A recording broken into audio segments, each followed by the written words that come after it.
WhatsApp guys, welcome back once again. So दोस्तों, आज की फिल्म जो एक्सप्लेन करने जा रहे हैं वो एक 8 साल की छोटी बच्ची की कहानी है जिसने इतनी कम उम्र में दुनिया का सबसे भयानक दर्द झेला था। सो गाइज, ये किसी राइटर की लिखी हुई कोई कहानी नहीं है बल्कि एक सच्ची घटना पर आधारित एक फिल्म है जिसे सुन के पूरी दुनिया की आंखें नम हो गई थी। तो चलिए कहानी की शुरुआत करते हैं। मूवी शुरू होती है और हम कोरिया के एक छोटे से शहर के ऊपर एक पतंग को उड़ते हुए देखते हैं। उसे देख के ऐसा लगता है कि मानो वो आज़ाद है, जहाँ चाहे वहाँ जा सकती है, उसे रोकने वाला कोई नहीं है। अब सीन शिफ्ट होता है और हमें एक फैमिली दिखाई जाती है जिनकी एक छोटी सी बेटी है जिसका नाम है सुवान। उसकी मॉम की एक शॉप है और वो काफ़ी बिजी होती है, इस वजह से वो अपने डैड से ही अपना बाल बनवा के स्कूल के लिए निकल जाती है और इसके बाद उसके पेरेंट्स अपने काम पर चले जाते हैं। सुवान के डैड एक फैक्ट्री में काम करते हैं। यहाँ हमें पता चलता है कि सुवान का एक पिट नाम का बेस्ट फ्रेंड भी है, लेकिन उन दोनों में काफ़ी लड़ाई होती रहती है। अब छोटे बच्चे कैसे होते हैं आप सभी जानते हैं। वेल गाइज, एक दिन जब सुवान स्कूल जाने को रेडी हो रही होती है तो काफ़ी तेज़ बारिश होना शुरू हो जाती है। सुवान की माम उसे बोलती हैं कि आज मैं तुम्हें स्कूल छोड़ देती हूँ, लेकिन वो कहती है कि मॉम, मैं 3 मिनट में स्कूल पहुँच जाऊँगी, आप जाओगी तो बहुत लेट हो जाओगी। तो ये सुनकर वो बोलती हैं कि ठीक है, लेकिन तुम बड़े वाले रास्ते से स्कूल जाना, वो रास्ता ज़्यादा सेफ है। इसके बाद वो वहाँ से अपनी स्कूल के लिए निकल जाती है और तभी हमें दिखाया जाता है कि कोई अनजान आदमी उसको चुपके से देख रहा है। और इसी बीच हम देखते हैं कि जो पतंग कहानी की शुरुआत में आज़ादी से उड़ रही थी वो अब नीचे गिर गई है, यानी कि अब किसी इंसान की बुरी नज़र इस आज़ादी पर पड़ने वाली है। थोड़ी देर बाद हम सुवान के सामने उसी आदमी को खड़ा हुआ देखते हैं और उसके हाथ में वही पतंग होती है। वो सुवान से बोलता है कि तुम्हारा छाता बहुत ही अच्छा है, क्या मैं तुम्हारे साथ शेयर कर सकता हूँ। सुवान पीछे देखती है तो उसका स्कूल थोड़ी दूर पर होता है, लेकिन आज इतनी तेज़ बारिश की वजह से उस स्कूल का गार्ड आज अंदर ही होता है और जिस रोड पर वो खड़ी थी वो बिल्कुल सुनसान था, सन्नाटा था, उसके आसपास कोई भी नहीं था। और इसके बाद वो उस अनजान आदमी से कहती है कि मुझे स्कूल के लिए लेट हो रहा है, प्लीज़ मुझे जाने दो। अब उस 8 साल की बच्ची को इस बात का ज़रा भी अंदाज़ा नहीं था कि इसके बाद जो उसके साथ होने वाला है वो उसके दिल और दिमाग पर हमेशा के लिए अपना दाग छोड़ जाएगा। और थोड़ी देर बाद हमें सुवान नहीं दिखती, उसका सामान एक सुनसान जगह पर पड़ा मिलता है। उसका छाता टूटा हुआ दिखता है, साथ में उसका स्कूल बैग भी, उसके शूज़ भी सब वहीं पर पड़ा हुआ था। अगले पल ही हम एक छोटे से हाथ को खून से लथपथ देखते हैं। अब सीन कट होता है और हमें उसी जगह पे एक एम्बुलेंस दिखती है जिसमें सुवान जख्मी हालत में मौजूद थी। अब जब इस बात की खबर उसकी मॉम को लगती है तो वो फ़ौरन हॉस्पिटल भागते हुए आती हैं। अब सभी ऑफिसर उन्हें रोकने की कोशिश करते हैं क्योंकि वो अपनी बेटी की ऐसी हालत देखकर बर्दाश्त नहीं कर पाएंगे, लेकिन वो फिर भी हॉस्पिटल में घुस जाती हैं और जब वो अपनी मासूम सी बच्ची को देखती हैं तो मानो उनके पैरों से ज़मीन खिसक जाती है। सुवान के पूरे शरीर पे चोट के निशान थे और वो बुरी तरह से जख्मी थी। दरअसल उस अनजान आदमी ने उसे सिर्फ मारा ही नहीं था बल्कि उसके साथ बहुत ही गलत काम किया था। और जब ये खबर बाहर आती है तो पूरे शहर में हड़कंप मच जाती है कि कोई 8 साल की बच्ची के साथ ऐसा कैसे कर सकता है। और हर तरफ लोग सुवान के लिए प्रे कर रहे थे कि वो जल्दी से ठीक हो जाए। वहीं उसके डैड जो सुवान से काफ़ी क्लोज थे वो उसे देख नहीं पाते और मानो उनके एक पल में ही दुनिया उजड़ जाती है। अब सुवान की मॉम उनसे रोते हुए बोलती है कि काश मैं अपनी बेटी को उस दिन स्कूल छोड़ने जा सकती, लेकिन मेरी एक गलती की वजह से मेरी बच्ची की ये हालत हो गई है। वो अपने आप को दोषी मान रही थी। वेल, कुछ देर बाद डॉक्टर बताते हैं कि सुवान की अब हालत काफ़ी सीरियस है, हमें फ़ौरन उसका ऑपरेशन करना होगा और इस ऑपरेशन में हमें उसका लार्ज और स्मॉल इंटेस्टाइन निकालना पड़ेगा। साथ साथ में एक वेस्टेज बैग लगाना होगा जिसमें सुवान का वेस्ट मटेरियल इकट्ठा होगा। अब ये सुनकर उसके डैड रोने लगते हैं कि इतनी छोटी सी बच्ची को ये सब सहना पड़ रहा है। सारे डॉक्टर उसके ऑपरेशन में लग जाते हैं और थोड़ी देर बाद उसका ऑपरेशन सक्सेसफुल हो जाता है, लेकिन अब उसे अपनी पूरी ज़िंदगी इसी तरह से गुजारनी पड़ेगी, अपना वेस्ट मटेरियल एक बैग में रखना पड़ेगा। और इधर जब ऑपरेशन के बाद सुवान को होश आता है तो उसके डैड उसके पास जाते हैं और उसे बातें करने की कोशिश करते हैं। सुवान उनसे पूछती है कि डैड, आज आप काम पर नहीं गए? तो उसके डैड एक धीमी आवाज़ में कहते हैं कि बेटा, मेरा काम हो गया है। इसके बाद वो बोलती है कि डैड, उस आदमी ने मुझे बहुत ही दर्द पहुंचाया है, आप उसे ज़रूर पकड़ना। अब उसके डैड, जिनका नाम डोंग होता है, वो उसे बोलते हैं कि हम उसे ज़रूर पकड़ेंगे, लेकिन तुम अभी आराम करो। दरअसल सुवान काफ़ी होशियार बच्ची थी, वो अपनी उम्र से ज़्यादा सारी चीज़ों को समझती थी। डोंग उसे बोलते हैं कि तुम घबराओ मत, डॉक्टर ने कहा है कि तुम जल्दी ही ठीक हो जाओगी। अब डोंग अपनी बेटी की ऐसी हालत देख नहीं पाते, इसलिए वो रोते हुए रूम से बाहर आते हैं। और सुआन की माँ जिनका नाम किम होता है, इनके बीच में बात चली रही होती है, लेकिन उन्हें उसी टाइम पता चलता है कि जिस आदमी ने सुआन के साथ ये घिनौना काम किया है उसके बारे में पुलिस को पता चल गया है। उसके फिंगरप्रिंट उन्हें मिल चुके हैं और ये सुनकर वो फौरन पुलिस स्टेशन पहुंचते हैं और उस आदमी के बारे में पूछते हैं। डोंग बहुत ही गुस्से में था, वो बस किसी तरह से उस आदमी को सबक सिखाना चाहते थे। अब वहाँ ये दोनों उस आदमी के बारे में पूछते हैं, लेकिन ऑफिसर कहता है कि अभी हमारे पास उसके खिलाफ कोई सबूत नहीं है, इसलिए हमें सुआन का स्टेटमेंट रिकॉर्ड करना होगा। बस फिंगरप्रिंट से हम उस आदमी को पकड़ नहीं सकते, और अगर एक बार स्टेटमेंट रिकॉर्ड हो गया तो हम बिना वारंट के भी उस आदमी को पकड़ सकते हैं। अब ये बात जब उसकी मॉम को पता चलती है तो उन दोनों के बीच में बहस होना शुरू हो जाती है, और तभी वहाँ एक लेडी ऑफिसर कहती है कि आपको सनफ्लावर सेंटर को कांटेक्ट करना चाहिए, क्योंकि वो ऐसे बच्चों को ट्रॉमा से उभरने में मदद करते हैं, उनका इलाज करते हैं। अब किम उस लेडी ऑफिसर पर अपना गुस्सा निकालने लगती है और कहती है कि अगर तुम लोग उस आदमी को पहले ही पकड़ लेते तो आज मेरी बेटी की ऐसी हालत नहीं होती। आप सोच सकते हैं कि एक माँ अपनी बेटी की ऐसी हालत देखकर कैसा फील कर रही होगी। अब वो ऑफिसर डोंग को समझाते हुए कहती है कि आप सुवन के सारे खिलौने लेके यहाँ आ जाइए, जिसे देखकर उसे थोड़ा सा अच्छा फील होगा। अब ये सुनकर सुआन के डैड घर जाते हैं और उसका सबसे पसंदीदा खिलौना जिसका नाम कोको मैन होता है उसे लेके आते हैं। और इसके कुछ देर बाद हॉस्पिटल में एक साइकियाट्रिस्ट आती है जो अब सुआन का ट्रीटमेंट करने वाली है। वो उसके कोको मैन के साथ खेलती है ताकि वो नॉर्मल हो जाए, और जब वो नॉर्मल हो जाती है तो वो उसके साथ हुए हादसे के बारे में सवाल पूछना शुरू कर देती है।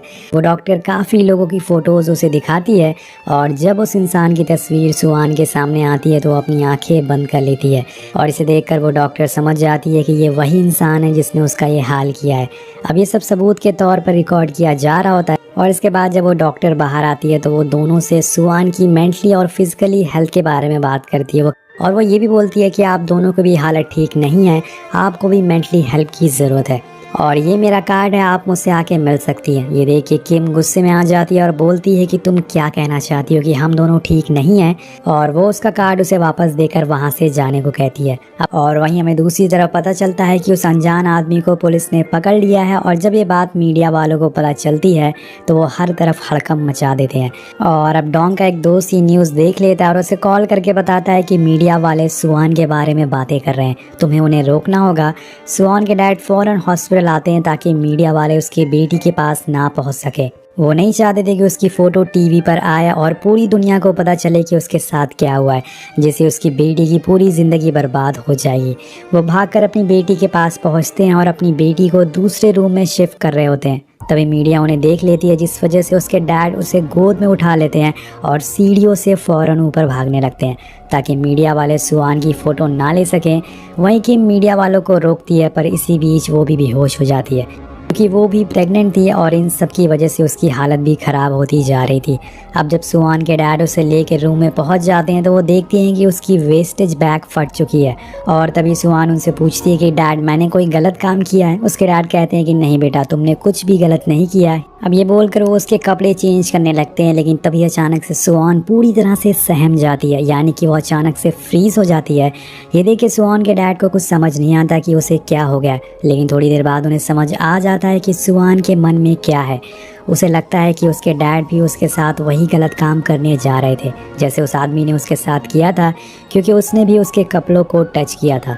तो आप सोच सकते हैं कि सुआन के दिमाग पर कितना गहरा असर पहुंचा है इस हादसे का। और जब ये बात डोंग को समझ आती है तो वो पूरी तरह से टूट जाते हैं, उनकी आंखों में आंसू आ जाते हैं, वो फौरन अपनी बेटी से दूर हो जाते हैं और डॉक्टर्स को बुलाते हैं। उस आदमी के सुआन के मन में ऐसा खौफ पैदा कर दिया था जिस वजह से एक मासूम सी लड़की अब पूरी तरह से टूट चुकी थी। अब रात हो जाती है और डोंग दोबारा से अपनी बेटी से मिलने आते हैं, लेकिन यहाँ सुआन अपने ऊपर एक चादर रख लेती है और उन्हें देख के उसके डैड समझ जाते हैं कि आज शाम जो भी हुआ सुआन उनसे नज़रें नहीं मिला पा रही है। लेकिन सुआन उनके बात का कोई भी जवाब नहीं देती और वैसे ही चुपचाप बैठी रहती है। उसके डैड कहते हैं कि ठीक है, मैं बाहर हूँ, तुम्हें ऐसे बैठने की कोई ज़रूरत नहीं है, तुम्हें कुछ भी चाहिए तो तुम मुझे आवाज़ लगा देना। अब दोस्तों धीरे धीरे दिन बीतने लगते हैं और अब उसी हॉस्पिटल में सुआन की मॉम की भी डिलीवरी होने वाली थी। जिस वजह से अब ट्रीटमेंट का बिल बढ़ता जा रहा था और उनके पास इतने पैसे नहीं होते कि वो उसे भर सके। इसलिए डोंग अपने उसी दोस्त को कॉल लगाता है कुछ हेल्प के लिए। तो उसका दोस्त कहता है कि तुम चिंता मत करो, मैं तुम्हें पैसे देने को तैयार हूँ, और हाँ ये मत समझना कि तुम छुट्टी पर हो, मैं तुम्हारे बदले यहाँ पर काम कर रहा हूँ और तुम्हें उसके पैसे मिलेंगे। और डोंग का ये दोस्त दिल का बहुत ही अच्छा होता है और उसकी सारी बातें सुन के डोंग को थोड़ी खुशी मिल जाती है। सीन कट होता और आज उस अनजान आदमी की कोर्ट में पेशी होती है। जब उसे पहली बार सुआन के डैड देखते हैं तो बहुत ही ज़्यादा गुस्से में होते हैं। उनका बस चलता तो वो उसे वहीं मार देते, लेकिन वो किसी तरह से अपने आप को रोक रहे थे। अब जब केस आगे बढ़ता है तो वो आदमी साफ साफ मना कर देता है कि उसने ऐसा कुछ नहीं किया। वो बोलता है कि वो कंस्ट्रक्शन साइट पे काम करता है और उस दिन भी वो काम ही कर रहा था। अब घर आने के बाद उसने काफ़ी ड्रिंक करी और फिर वो सो गया। एक्चुअल में दोस्तों उसका यही मतलब था कि ये असल में पुलिस की एक चाल थी और वो बस उसे फंसाना चाहते हैं। लेकिन यहाँ उस अनजान आदमी के खिलाफ पूरा सबूत होते हैं, लेकिन वो आदमी पूरी तरह से इनकार कर देता है और बोलता है कि मेरे कपड़े चोरी हो गए थे। जिसके बाद कोर्ट इस केस की अगली डेट 25 सितंबर को रखती है। इस बात से डोंग का दोस्त जिसका नाम वैन होता है वो बहुत ही गुस्से में आ जाता है। वो अपने जूते उठाकर उस आदमी को मारते हुए कहता है कि तुम खुद को इंसान समझते हो, तुम एक हैवान हो और तुम सीधा नर्क में जाओगे। अब जब सुआन के डैड हॉस्पिटल वापस आते हैं तो वो देखते हैं कि कुछ लोग उसकी बेटी के कमरे में कार्टून की ड्रेस पहनकर डांस कर रहे हैं और ये देखकर सुआन बहुत ही खुश होती है। वो भी उसके साथ डांस कर रही थी। ये सब दरअसल साइकियाट्रिस्ट के करने पर किया जा रहा था जिससे सुआन नॉर्मल फील कर सके। और उस ड्रेस के अंदर सुआन की मॉम और उनकी दोस्त होती है। अब जब रात को साइकियाट्रिस्ट डोंग को बताती है कि हमें ये डेली करना होगा क्योंकि इससे सुआन का स्ट्रेस जो उसकी मेंटल हेल्थ है वो ठीक होगी। लेकिन दोस्तों इस कार्टून की ड्रेस का बहुत ही ज़्यादा खर्चा आ रहा था जो डोंग उठा नहीं पाएगा। और डोंग उस कार्टून वाली ड्रेस की पेमेंट करता है और उस आदमी से पूछता है कि अगर मैं इसे लेना चाहूँ तो ये कितने में मिल जाएगी। तो आदमी उसे बताता है कि $200, लेकिन डोंग के पास इतने पैसे नहीं होते, जिस वजह से वो कहता है कि क्या तुम मुझे इसे EMI पर दे सकते हो, मैं धीरे धीरे करके तुम्हारे पैसे चुका दूंगा। ये सुन के वो आदमी भी समझ जाता है कि डोंग बहुत ही मुसीबत में है, तो वो उसे एक ड्रेस फ्री में दे देता है और बोलता है कि जब तुम्हारा काम हो जाए तो मुझे ये वापस कर देना।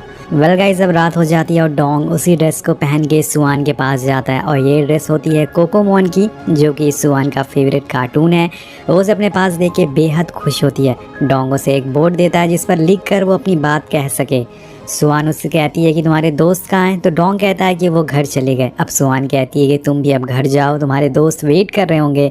जैसे डोंग वहाँ से जाने लगता है सुआन उसे अपने गले से लगा लेती है और ये काफ़ी इमोशनल सीन होता है। अब कुछ दिन बीतने के बाद धीरे धीरे साइकियाट्रिस्ट सुआन की अच्छी दोस्त बन जाती है।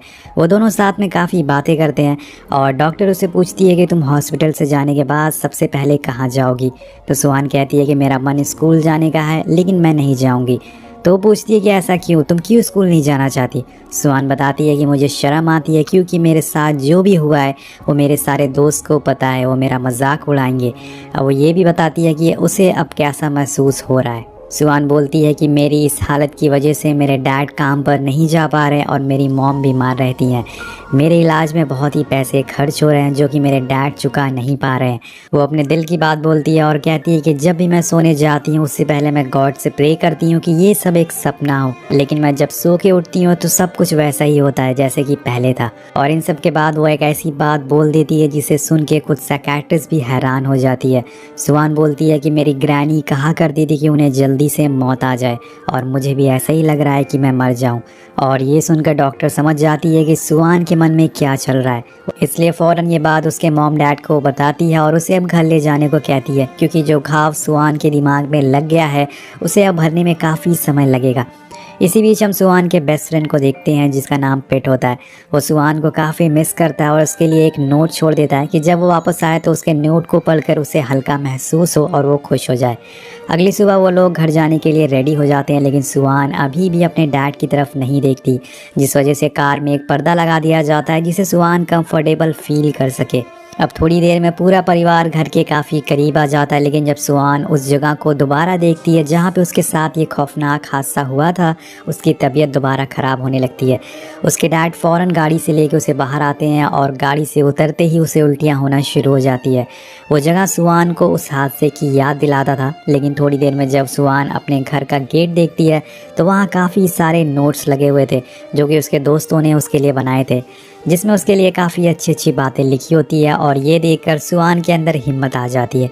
अब अगले दिन उसके घर के बाहर उसका बेस्ट फ्रेंड पिट आता है और डोंग उसे देख के उससे पूछता है कि तुम सेवान से मिलने आए हो। अब डोंग उसे मजाक करता है कि मैंने सुना है कि तुम उसके साथ नहीं खेलते क्योंकि उसका हेड बहुत ही बड़ा है। पिट कहता है कि नहीं, ये बस एक र्यूमर है, लोग अफवाह फैला रहे हैं। और बोलते ही बोलते वो रोने लगता है और डोंग उसे पूछता है कि तुम रो क्यों रहे हो। तो पिट बोलता है कि अगर मैं उस दिन सुआन के साथ स्कूल जाता तो उसके साथ ऐसा नहीं होता। और कहता है कि अब से मैं हमेशा उसके साथ रहूंगा और उसे कभी लड़ाई नहीं करूंगा। ये देखकर डोंग उसे गले से लगा लेते हैं। वहीं दूसरी तरफ सुआन के अंदर अब हिम्मत आ गई थी क्योंकि उसे पता चल गया था कि उसके दोस्त भी अब उसके साथ हैं। इसलिए वो अगले दिन अपनी आंट के साथ स्कूल जाने के लिए तैयार हो जाती है। लेकिन उसकी बॉडी पे लगे उस वेस्टेज बैग से उसे काफ़ी दिक्कत हो रही थी। उसे लग रहा था कि अगर स्कूल में किसी ने उससे पूछा कि इसमें क्या है तो वो क्या जवाब देगी। लेकिन वो फिर भी हिम्मत करके निकल जाती है और उसके पीछे पीछे उसके दोस्त भी होते हैं, जिसकी वजह से वो थोड़ा सा घबरा जाती है। लेकिन तभी उसे कोको मैन देखता है, जिसे देखकर उसके चेहरे पे फिर से स्माइल आ जाती है। और उसके डैड उसे हर टाइम खुश रखने की कोशिश कर रहे थे, इसलिए वो बार बार कोको मैन बनकर उसके सामने आ रहे थे। वेल, एक दिन उसके डैड उसे एक बैग गिफ्ट करते हैं जिसे वो अपनी वेस्टेज बैग की जगह बांध लेती है, ताकि जब भी कोई उससे पूछे तो वो बोल दे कि इस बैग में सिर्फ टॉफ़ीज़ है। और होता भी ऐसे ही है। उसके दोस्त उसे पूछते हैं कि इस बैग में क्या है, तो वो कहती है कैंडीज़, और वो कैंडीज़ को शेयर करती है। रास्ते में जब वो घर आ रही होती है तो फिर से वो कोको मैन उसके साथ होता है।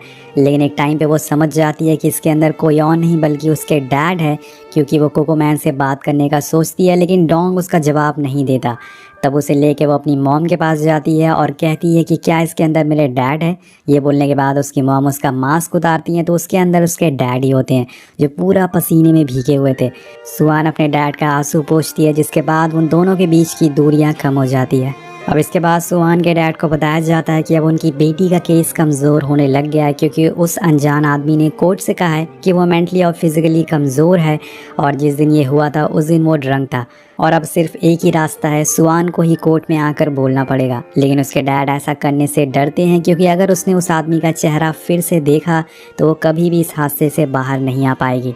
इसलिए वो फैसला करते हैं कि वो खुद उस अनजान आदमी से मिलने जाएंगे। अब डोंग उस आदमी से मिलने जाते हैं, जहाँ पर वो अनजान आदमी डोंग से कहता है कि ऐसा काम कोई हैवान ही कर सकता है, मैंने ऐसा कुछ नहीं किया है। और इसके बाद वो डोंग से एक समझौता करता है कि अभी उसके पास पैसे नहीं हैं, लेकिन थोड़े दिन वो पैसे कमाने लग जाएगा तो वो डोंग को पैसे दे देगा। इसके लिए वो केस वापस ले ले और डील कर ले। डोंग को अच्छे से पता था कि यह आदमी झूठ बोल रहा है, और तभी वो आदमी उन्हें धमकी देता है और बोलता है कि अगर तुमने केस वापस नहीं लिया तो कुछ दिन में मैं जेल से बाहर आ जाऊंगा, और जो मैंने एक बार किया है वो मैं दोबारा भी कर सकता हूँ। अब ये सुन के डोंग अपना होश खो देते हैं और उन्हें बहुत ही गुस्सा आ जाता है। वो चेयर को उठा के उसे खींच कर मारते हैं। अब अगले दिन कोर्ट में फिर से हियरिंग होती है और वहाँ सुआन भी मौजूद थी, जिसे उस आदमी का चेहरा दिखाया जाता है और जिसे देखते ही वो उसे पहचान जाती है। लेकिन उस आदमी का लॉयर केस को घुमाने की कोशिश करता है और बोलता है कि वो अनजान आदमी उस दिन ड्रंक था, उसकी गलती नहीं है। वो अनजान आदमी भी विक्टिम कार्ड खेलने लगता है और कहता है कि मैंने कोई जुर्म नहीं किया है, अगर मैंने ऐसा किया है तो मुझे मौत की सज़ा दे दो। जिसके बाद जज अपना फैसला सुनाते हैं और हम देखते हैं कि पूरी हियरिंग के दौरान डोंग की आंखों में आंसू और गुस्सा होता है। और अब फाइनली उस आदमी को 12 साल की सज़ा सुनाई जाती है। और ये सुनते ही डोंग का दोस्त, जिसका नाम वैन होता है, वो जज से कहता है कि आप ऐसा कैसे कर सकते हैं, इसे मौत की सज़ा होनी चाहिए। और ये सब देखकर सुआन की माम भी बहुत ही गुस्से में आ जाती हैं। वो जज से बोलती हैं कि आज मेरी बेटी मरते मरते बची है और आप इस हैवान को सिर्फ 12 साल की सज़ा कैसे दे सकते हैं, इसे मौत की सज़ा मिलनी चाहिए। लेकिन जज कहते हैं कि यही मेरा ऑर्डर है। और ये सारी चीज़ें सुआन बाहर बैठ कर देख रही थी। अब लास्ट में जब उस आदमी को ले जाया जाता है तब डोंग अपने आपे से बाहर हो जाते हैं और उस आदमी को मारने के लिए आगे बढ़ते हैं। लेकिन तभी सुआन उनका पैर पकड़ लेती है और रोते हुए कहती है कि डैड प्लीज़ अब घर चलिए। ये देखकर कोर्ट में मौजूद सभी लोग की आंखें नम हो जाती है, सभी लोग रोने लगते हैं और डोंग अपनी बेटी को उठाकर रोते हुए वहाँ से निकल जाते हैं। अब कुछ दिन बाद सुआन का भाई पैदा होता है, जिसे देख के सारे लोग बहुत ही खुश होते हैं और सब कुछ पहले जैसा हो जाता है। पर उस दिन का मंजर अभी भी सुआन के दिमाग में बिल्कुल साफ है और उसे मिटाने में शायद उसे पूरी ज़िंदगी लग जाए। वो काफ़ी बार स्कूल ऑफ होने से पहले ही घर आ जाती है इसी डर की वजह से। लेकिन उसके साथ अब उसका भाई भी है, जिसके साथ वो खेल के बातें करके अपना मन बहला लेती है।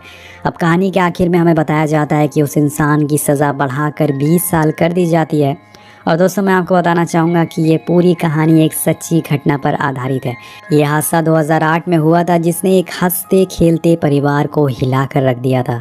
तो आपको ये कहानी कैसे लगी नीचे कमेंट करके ज़रूर बताएगा। मिलते हैं आपसे अगली वीडियो में। Thank you so much watching. Peace out.